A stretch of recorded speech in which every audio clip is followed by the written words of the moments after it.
to Around Kansas. I'm Deb Goodrich. And I'm Michelle Martin. And we have a great show for you today. First, a little housekeeping. I want to remind you that the Santa Fe Trail 200 events are in full swing now. There is a fantastic concert coming up in Council Grove on June 11th. So this will be the night before the Symphony in the Flint Hills. So a lot of you will be there to spend the night in the area, and you can take advantage of this great concert by our honorary chair, Michael Martin Murphy. And this will be held in the new amphitheater. It's been redone totally. It's going to be amazing right there on the river in Council Grove, right on the Riverwalk. So you can go to Eventbrite and get tickets. And I think there is a link on our Facebook page. If not, there will be. So hope to see you there. So we've got a great show talking about one of our favorite places. Isn't that right, Michelle? Yes, Deb. Kansas has such an incredible and varied history. And one group of individuals who made Kansas their home during the territorial period in different ways, and especially after the Civil War, are African Americans. And today we're going to be talking about African American migration to Kansas after the Civil War. So, of course, the most famous place that saw this immigration was Nicodemus. And Nicodemus is a national heritage area, historic area. What is it? What's the right name, Michelle? It's a National Historic Site. Okay, so that's the town. It's not just one building, it's actually the town. And right behind me, and I can't remember who took this picture, but this was at a reunion in Nicodemus a couple of years ago. And these are the Buffalo Soldiers, the reenacting group that was started by our dear friend who has passed on, Gil Alexander.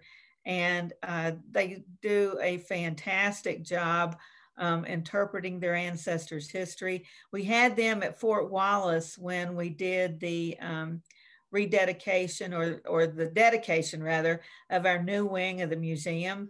And when we went out to the cemetery for Sunday's event, we had a friend of ours who is actually Apache, and he was wearing white in the cemetery and drumming.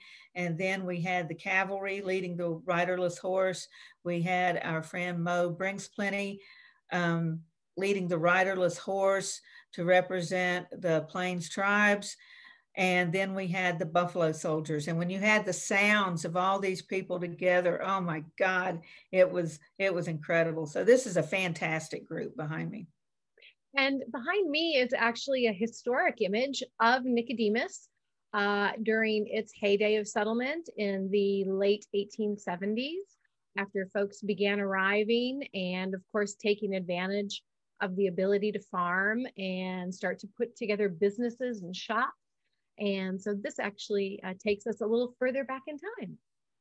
So Nicodemus, again, was just one of the places in Kansas. There were little communities, especially in Western Kansas, all over the state that saw Exodusters. There were some just south of us near Scott Lake. There were some that were east of us, I believe in Gove County. So there's these little communities all over, but Nicodemus is the most famous, maybe because of the involvement of Pap Singleton.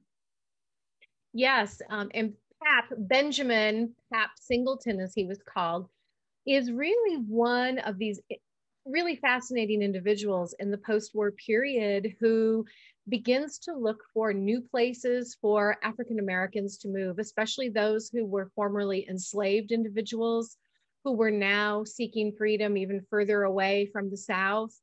And also, we don't just see formerly enslaved individuals heading west after the war. We see individuals, African American individuals who had lived in parts of the North and East, also looking for new opportunity. And the West held out that promise, especially a place like Kansas, because they could take advantage of the Homestead Act. And Pap Singleton does a fantastic job in marketing the promise that Kansas holds out to potential settlers and homesteaders. And he literally leads groups of these homesteaders on various exoduses. Therefore, they're called the Exodusters, and leads them out of the South into the West, into what would hopefully be a new promised land in Kansas. Of course, not all of these settlers went to farm. There were a lot who were had trades before that. So in Topeka, not far from right downtown, is Tennessee Town. And that was made up of many of these people seeking new lives. So that is still a really important piece of the fabric of Topeka and one of those unique communities in the town. Well, and you know, Deb, that's a great point. And of course, Tennessee Town, gets started during the territorial period. Mm-hmm. And so, and what's interesting, our viewers may want to go back on our Facebook page and check out a piece I did in February for African American History Month. And I talked about a woman named Anne Chatillot, and she was an African American woman, had been a slave, and became the wife of Clement Chatillot. And they were some of the first settlers in the Topeka area.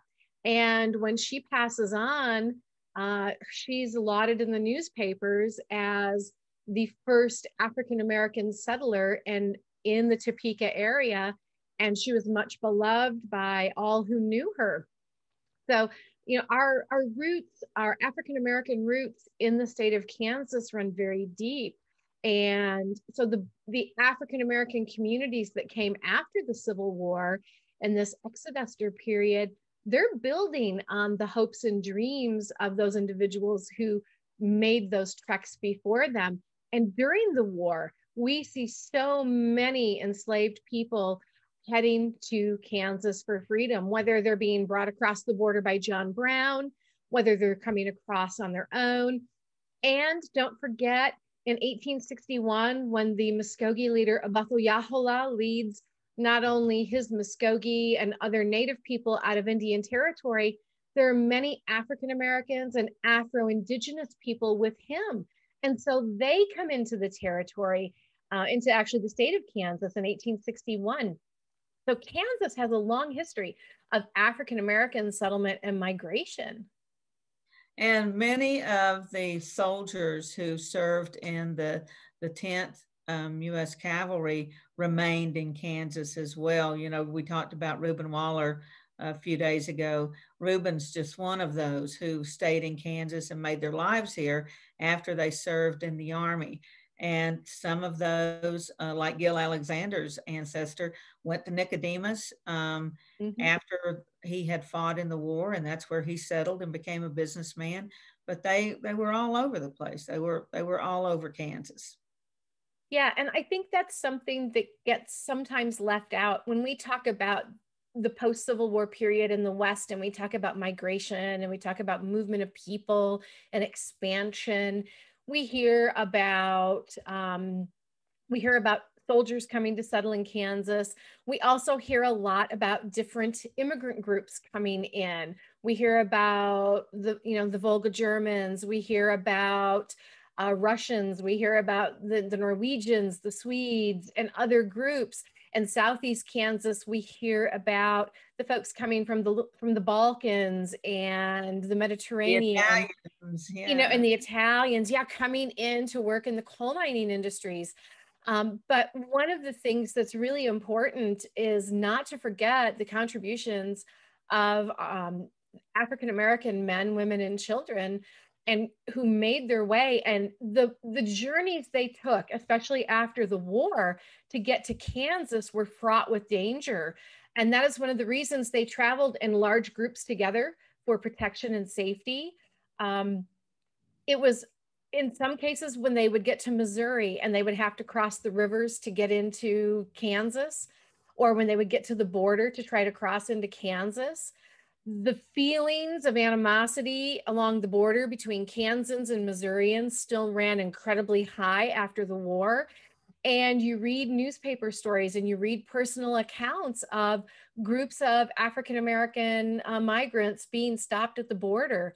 and being harassed, being beaten, being robbed, or being turned away and told they can't cross the border, yet they continue to make their way to Kansas. And I think that says a lot about the idea of Kansas and what Kansas embodied to people. And it goes back to our territorial period and that fight, free state versus slave state. How were we going to enter the Union? And because we came in the Union as a free state, I think Kansas becomes this beacon for people from all over, especially for African Americans after the war, and for immigrants later on as well. I think one of the important points is that that you're touching on. Kansas offered opportunity, you know, and there would have been no question of free or slave state had there not been opportunity. There would have been no reason to come here, no way to sustain yourself and your family had there not been opportunity. One of the coolest stories I think I've heard is from our friend Kevin Wilmot. And I think it was his great grandfather who traded horses at Fort Riley. And he would buy the horses that couldn't be broke to gunshots or, you know, the different things required of a cavalry horse. So he was a horse trader. And that brings into play the opportunities around forts. And you and I are so familiar with the forts in Kansas. And that offered opportunity for employment, not just for the soldiers, but for that whole host of businesses that were necessary for a fort to operate. Yes, I mean, when we look at whether it be Fort Leavenworth and the community of Leavenworth, or Fort Scott and the community of Fort Scott, or Fort Riley and Junction City, when we look at our military, those military installations, yeah, they become their own economic hub, their own economic engine. And they attract people to come and settle around them because they know when soldiers are able to leave post, they have a need for food and clothing and other kinds of things they can't get on post from a sutler, that there's going to be financial benefit to putting together businesses and settling in those areas. And, you know, I think one of the things that I think is amazing with Nicodemus is when folks are coming in, they're taking advantage of, and they obviously have done that reconnaissance ahead of time to know Nicodemus's proximity to the Solomon River.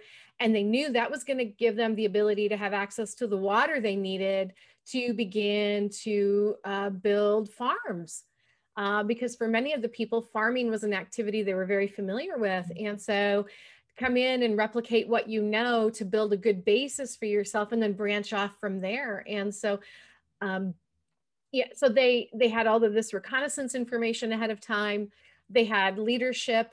Also, they had a lot of sponsorship. I was doing some research for one of my graduate seminars, and I was looking at how the Exoduster movement was sustained, and it was partially sustained by individuals within the movement, like Pap Singleton, who would go out and fundraise, and would go out and go to individuals who had deep pockets to go ahead and get the money necessary. So when these families arrived in places like Nicodemus, and all over in Kansas and in the all African-American settlements, that folks had a little bit of money to get themselves started. So they weren't coming in with absolutely nothing. And so it's really fascinating how this really does become a movement. And Kansas is one of the big meccas, big hubs for that. Well, it's a fascinating story. It's a huge piece of Kansas history, and we urge you to learn more. Like Michelle said, we have stories archived, including the ones she mentioned. We have stories archived on the Buffalo Soldiers and the Battle at Island Mound. So many of the things that they were involved in, Beecher Island, where the Buffalo Soldiers rode to the rescue of Forsyth Scouts. There are a lot of stories archived. So if you visit our website, you can search those out and learn a lot more. Visit the sites, because we have some tremendous sites, Nicodemus included, but several others that also tell pieces of that story. Yeah, and one of the, I think the important things as well is when we look at Nicodemus, for example, what I love, what you see there is not just what's left of a 19th century town. You see how the community worked its way into the 20th century and how it held itself together for a sustained period of time.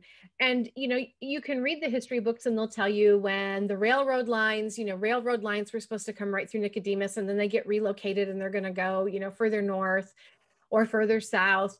When the rail line shifts, the fortunes of the community change, because in the 19th century, the rail line was everything. It was your lifeblood. It was an artery pulsing in and out of your community. And so if that rail line gets moved too far away, it makes it really difficult. But what I think is amazing is the people stayed on anyway, and they persevered. They had what they called the pillars of, they had their pillars that were important. Commerce, community, religion, education, and family. And they worked so terribly hard to build those pillars in the community. And actually, if you visit the site today, you can see some of the physical embodiment of those pillars that were important to those first families. We want you to drop by Nicodemus, say hello, and tell them that Michelle sent you. And we'll take a break, and we will be back in just a few minutes, and we're going to talk about some geocaching. Stay with us.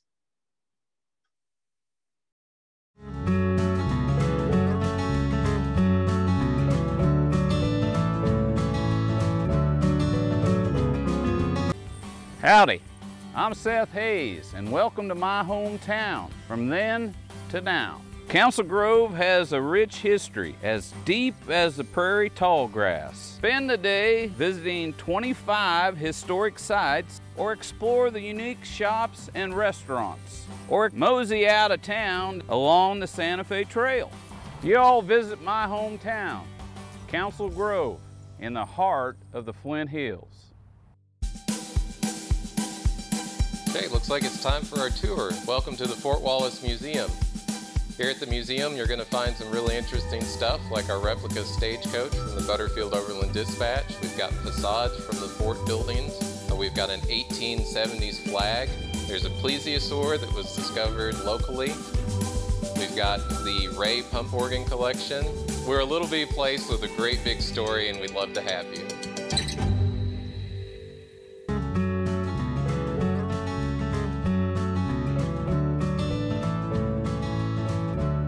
Everyone, it's Discovering History Monday on Around Kansas. I'm Michelle Martin.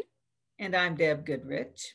And behind me is the Mahaffey Stagecoach Stop in Olathe, Kansas. And you see happy sheep and red buds blooming, and it's just a beautiful place no matter what time of year you're there. And behind me is the historical marker for Fort Zara. And I'm sure you are wondering, what do Fort Zara and Mahaffey have in common, or have to do with one another, besides the fact they're in Kansas? Deb, why don't you let people in on the secret? Well, they are both on the Santa Fe Trail route, for one thing, and they are both sites of some pretty cool geocaches. Now, if you're like me and you're ignorant, I knew nothing about geocaching. I still can't claim to know a lot. But as usual, that doesn't stop me from talking about it. And I set up a booth at the recent mega event, Mingo Madness, in Colby, Kansas. And the geocachers came from literally every corner of the US. There were people from Alaska and Hawaii. There were people from California and New Hampshire, from Florida and Washington State, literally Texas to North Dakota, literally everywhere. And they're all excited about geocaching. Michelle, do you think you can explain what geocaching is? Maybe between the two of us, we can come up with a reasonable explanation. Well, my experience with geocaching dates back to my time as director of the Little House on the Prairie Museum. And I knew nothing about geocaching, and I would get people who would come in to our gift shop, and they either were using a smartphone or a little GPS device, and they would say, "It's in here, where is it?" And I'd say, "What are you talking about?" The cache, the cache. I said, "I'm sorry, but we don't keep a lot of cash in the cash register." And they said, "Not that kind of cache, the geocache." And so one of our visitors explained to me that they were geocachers and that they use a smartphone app or they have actual little GPS devices, and they would be given GPS coordinates for geocaches.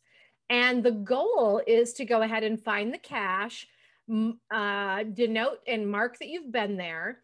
And in our case, I'm not going to give away the secret where it was, because it's probably still in the same place, but there was a spot where you could open up the cache, you could take the items that were there for yourself and then leave new items. And then you noted that you took and received the following items and you dropped off new geocache items. In some cases, people didn't collect the items, they just simply decided they wanted to add to them. We also had a virtual geocache that people could follow, and they could mark that they had been there during our times when we were closed. And that one in particular, it led them to one of the buildings outside, and the actual geocache was a specific portion of the building. And so people, all they had to do was denote in their little geocache log that they had been there and note the time and the place. And then they happily went along their way looking for additional geocaches. It is a tremendous way to see America. It is just, there are geocaches all over the US and in other places. And you were talking about the items inside the geocaches, and a geocache can be a canister, it can be a Tupperware container, just anything that can be watertight and hold little items of swag. That's swag. And so Santa Fe Trail Association has a lot of swag. Some of them are bottle openers, there's pins, there's, let me see, coasters and little things that you twist off the top of water bottles that are hard to get. We've just got all kinds of cool little things that we put inside the geocaches along the way. And like Michelle said, people will trade items. So you will end up with maybe a wooden coin from the Santa Fe Trail in California because people have picked those up, traded them and left them off. And I got to tell you, the people that came by the booth were so smart. Most of them had been on sites on the Santa Fe Trail and were bragging like crazy about how wonderful they were. And then about a third of the folks were unfamiliar with the trail. So we were able to give them maps and brochures and all that information that would bring them to the trail and those historic sites. So most of these are planted at or near some historic site on the trail from beginning to end, from Franklin, Missouri, all the way to Santa Fe, taking the northern and the southern routes.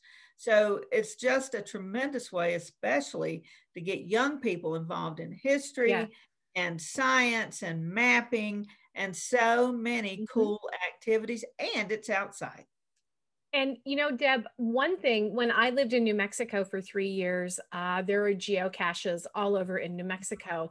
And one thing I do want to caution folks and just say a gentle reminder when you're at a historic site, especially a national historic site, a national park, or especially a place where your geocache may be intermingling or close to archaeological sites. Please make sure that you leave footprints, you exchange geocache material, and don't disturb other things around it. I know when I was in New Mexico, there were some issues with some folks who were not being as careful with their geocaching, and there was some destruction of some archaeological material. And so the geocache had to be moved to a different location. But geocaches are a fantastic way, as you said, to get families can do this together. You can do it outside. You can do it wherever you go. You know, let's say you get in the car and you're going to drive to Texas to see grandma for, you know, spring break, or go see grandma in the summer. You can take your geocaching along with you and stop off along the way and do those things when you get there. So it makes me want to actually go back to geocaching. I did some when I lived in Kansas and Oklahoma. Now, I can tell you, when I was at Little House on the Prairie Museum, it was kind of interesting because we had a special subset of geocachers, and they were geocachers who were what we affectionately call bonnet heads. And the bonnet heads are those who are extreme Laura Ingalls Wilder devotees. And they not only love reading her works, but they visit all of the sites. And one of the things they like to do is buy up little trinket items in the gift shops, and they drop those in the geocaches at the different Laura Ingalls Wilder sites and switch them out. So one time some ladies came in and they had been to DeSmet in South Dakota. And so they took what was in our geocache and they dropped some Laura goodies that were from DeSmet. And so we found, you could tell who the Laura devotees were because they were dropping and leaving and trading different Laura items. And that happens at certain sites. There are these kinds of specialty subsets or followings of folks in the geocaching world. And they sometimes leave specific things because they have certain meaning. And that's really fun, trying to figure out why people leave what they do in the geocache. Well, that's true for the forts. There are a lot of people that try to hit the forts all over the country, you know, not just the frontier forts, but everywhere. And they'll go through and, like you said, a magnet or some little memento from some of the forts they visited and kind of swap those out along the way. So there are just all kinds of reasons why people geocache. What impressed me was the intelligence of everybody that came through. I'd have to say this is definitely a pretty high IQ audience. And there were so many scientists, so many engineers, so many computer techies who came by the table and were fascinated by geocaching. And on either side of me, there were podcasters. And these guys are very successful podcasters. And one young man who was set up beside me had a very Southern accent. And I said, well, where are you from? And he said, Arizona. And I said, no, originally. Where are you from originally? And he said, Texas. And I'm, you know, nosy. And I'm like, well, what do you do? Well, he works for the BLM. I'm like, well, that's interesting. What do you do? Well, I'm a communication specialist. So he handled the technical stuff for the BLM in, I don't know, 10 states or something. And he was just this, you know, on the surface, this good old boy from Texas. He was so smart. He was talking about satellites. He was talking about all this technical stuff. Honestly, 90% of what he said was over my head. And when he told me what he does with the podcast, he helps people figure out puzzle geocaches and how to create puzzle geocaches. Now, I got no idea about a puzzle geocache, except when he explained it to me, he was speaking very slowly and trying to choose his words so that it would sink in. And I got to say, it really didn't. It was still over my head. So if I can master the simple geocaches, maybe one day, I doubt it. If there's math involved, I think there was math involved, so you can forget it. I'll never make it to that level. Like, you know, I always joke, there's a reason why I'm a historian, because it doesn't involve complex math, because obviously math was not my strong suit. And my father is a retired science teacher, and so he was very good at math. So yeah, I did not get the math genes in my family, but I got the history genes, and I also got the explorer genes. And so what I like about geocaching and always found fascinating is that it can bring together those two passions, exploring and seeing new things, and history. And so, you know, it's interesting to me in a way. Geocaching reminds me of Pokemon, the Pokemon craze, where you're finding, you use the app and you find the Pokemon and you collect them, except I like geocaching because you actually interact with spaces more. You actually have the opportunity to interact with people if you want to, but also you can swap the items. So I don't know, to me, I feel like there's a little more of a payoff when you're geocaching versus chasing Pokemons. But it's a similar concept, really. And so if you like Pokemon and you want to try something different, definitely check out geocaching. There are different apps available, and see what's around. Just start by seeing what's in your neighborhood. You probably would be amazed to see how many are just in your area around you. I'm sure. The Santa Fe Trail has more than 70 geocaches along the route. And if you visit 50 of those and document them, you get this gorgeous coin. It's really beautiful. Ooh. And I think it's the 50th anniversary of the designation for the National Trails. And it's just a gorgeous, gorgeous coin. And believe it or not, we have a lot of people working hard to get those 50 sites so that they can claim one of the coins. Wow. In a way, it's similar to the challenge. In a way, it's similar to a challenge coin. When the National Park Service celebrated its anniversary in 2019, I believe it was, if you gave a certain number of volunteer hours, you got a special challenge coin that year. So I was happy I was able to get my hours so I could get my Park Service challenge coin. So, hey, geocachers, there's some extra goodies out here, especially connected to the Santa Fe Trail. So, document those 50 sites and get that special coin, add that to your collection. Who knows, you may decide to make it part of a geocache one day. That's right. So that's it for today, folks. We've loved having you with us. Hope to see you geocaching along the trail. Maybe we'll see you up at Nicodemus one day. So let us know if you've got something going on in your neighborhood that you would like to share on Around Kansas, a site, an experience, just let us know about it. Definitely. You can share that information with us on our Facebook page. You can go to our website, or you can email us, and we will make sure that on our Facebook page and on our website, our email addresses are updated, and you can get in contact with us and share your ideas for stories you would like to see on Around Kansas. All right, folks, we're going to bid you farewell, and I hope that you have a great week till we see you again on Wednesday. We'll upload the wildlife segment on Wednesday, so hope to see you then. And in the meantime, I'm Deb Goodrich. And I'm Michelle Martin.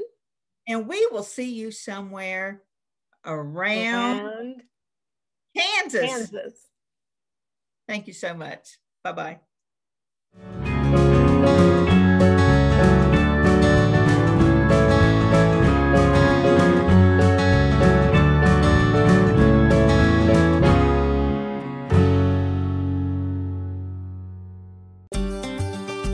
Welcome to the Western Kansas Wildlife Travel Center, right here in my hometown of Oakley, Kansas. We're the front door of Western Kansas, located on 3 main highways, I-70, US 83, and US 40. And all those roads lead to history, beautiful scenery, and adventure, no matter which direction you go. We now have an IHOP. That brand that you've trusted up and down the road in all your travels is staffed with local folks, real people just like you and me, and we're waiting on you to join us. So for fun, adventure, fuel up, fuel your body, and let's have some fun.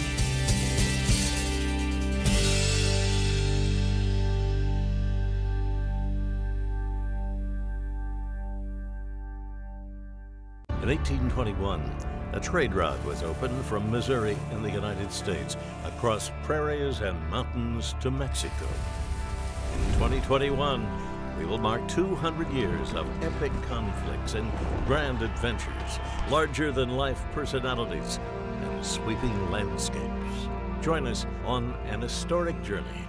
The Santa Fe Trail lives on. Find us on social media or santafetrail.org.